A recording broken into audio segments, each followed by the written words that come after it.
राम नारायण राम. भारत ही एक अशी आध्यात्मिक शक्ती आहे जी प्रत्येकाला स्वतःशी जोडू शकते. पण यासाठी आवश्यक आहे की आपण स्वतःला ओळखले पाहिजे. आपल्या अंतरात्म्याचा आवाज ऐकला पाहिजे. आपण सर्वजण 5 तत्वांनी बनलेले आहोत. आपल्याकडे सर्वांच्या सारखं हृदय आणि मेंदू आहे. पण आपण आपल्या मनामध्ये सकारात्मकता ठेवतो की नकारात्मकता हे आपल्यावर अवलंबून आहे. आपण एकमेकांच्या भल्यासाठी विचार करतो की वाईटासाठी हेही महत्त्वाचे आहे. जेव्हा मनुष्य लोभात सापडतो तेव्हा तो समोरच्याला किती वेदना होत आहेत हे पाहत नाही. अशा मानसिकतेपासून आपण दूर राहिले पाहिजे आणि निसर्गाप्रमाणे सर्वांशी समता आणि समजूतदारपणाने वागले पाहिजे.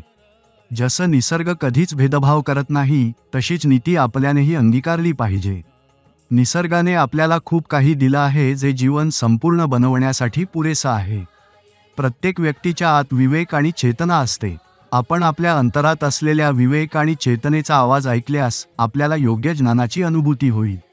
योग्य ज्ञान मिळाल्यावर यशाकडे नेणारा मार्ग आपल्यासमोर स्पष्ट होईल. त्या मार्गावर चालून तुम्ही त्या सर्व गोष्टी मिळवू शकाल ज्याची तुम्ही कल्पनाही केली असेल. या सृष्टीतील सर्व काही आकाशाचं दान आहे. कारण आकाशातून ऊर्जा मिळूनच निसर्गाची निर्मिती झाली आणि त्यातूनच आपण सर्व निर्माण झालो आणि जोडले गेलो.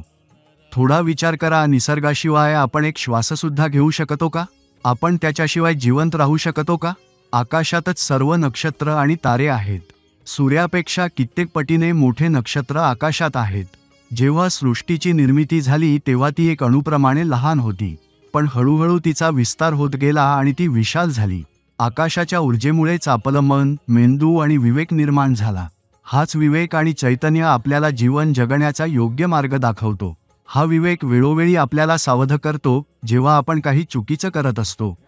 आपलं मन आणि विवेक आपल्याला योग्य अयोग्य यामधील फरक समजावून देतो आणि त्याचबरोबर आपल्या सर्वांगीण विकासात मदत करतो.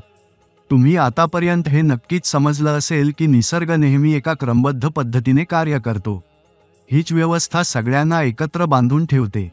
अंतराळातील सर्व ग्रहतारे एकमेकांशी समतोल राखून कार्य करतात. कधीही एकमेकांमध्ये टक्कर होत नाही कारण सर्व काही नियमांनुसार चालतं.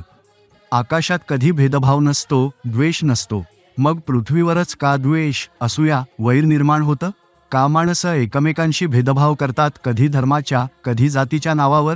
आपण आकाश किंवा निसर्गाकडून हे का शिकत नाही की जीवन नियमानुसार आणि शिस्तबद्धपणे कसं जगायचं? जीवनक्रम हा एक क्रमबद्ध पद्धतीने असावा हे आपण शिकायलाच हवं. कारण आकाश, अंतराळ आणि निसर्गाने आपल्याला सर्व काही दिलं आहे. तेच श्रेष्ठ आहे, त्याहून मोठं काहीच नाही. जर तुम्हालाही नियमबद्ध जीवन जगायचं असेल तर तुम्ही त्वरित राम नारायण राम या नावाशी जोडले जावं.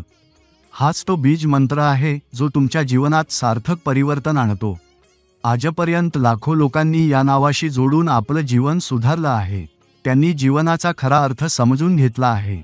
म्हणून जेव्हा वेळ मिळेल तेव्हा राम नारायण राम याचा जप करा. हळूहळू हे नाव तुमच्या श्वासांशी जोडलं जाईल आणि तुमच्या प्रत्येक रोमारोमात सामावून जाईल.